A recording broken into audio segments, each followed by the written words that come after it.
As the 21st Indigenous Chief of Naval Staff, Vice Admiral Gambo, appointed with some other service chiefs by President Muhammadu Buhari about a year ago, is unarguably keeping to terms with his avowed vision and mission on assumption of office as the nation's #1 Navy officer of a more robust Nigerian Navy in contemporary time.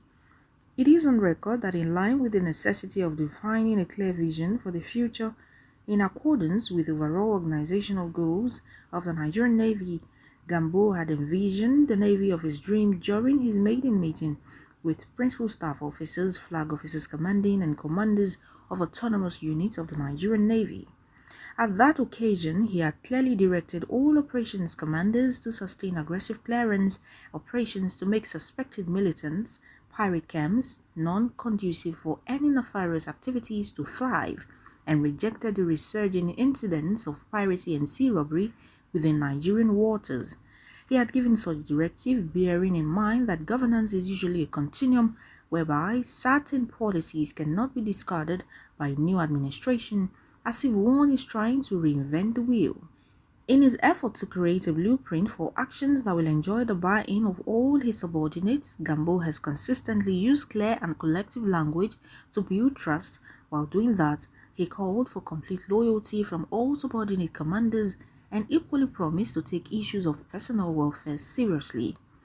With such statement guarding his stewardship of the Nigerian Navy, Vice Admiral Gambo has continued to motivate the team by emphasizing his readiness to promote and sustain the Nigerian Navy's core values of integrity, professionalism, and teamwork.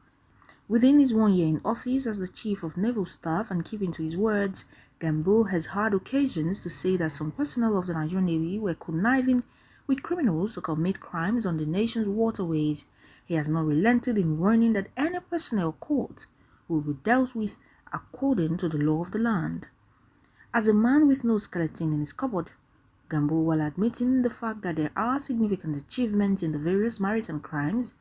there are pockets of personnel still colluding with criminals to sabotage these efforts.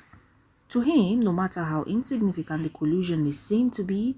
the Chief of Naval Staff will continue to sound a clear note of warning that any act of collusion with criminals to sabotage the measures in place to checkmate illegality will be met with stiff actions in accordance with the law of the land. That is the statement of a forthright leader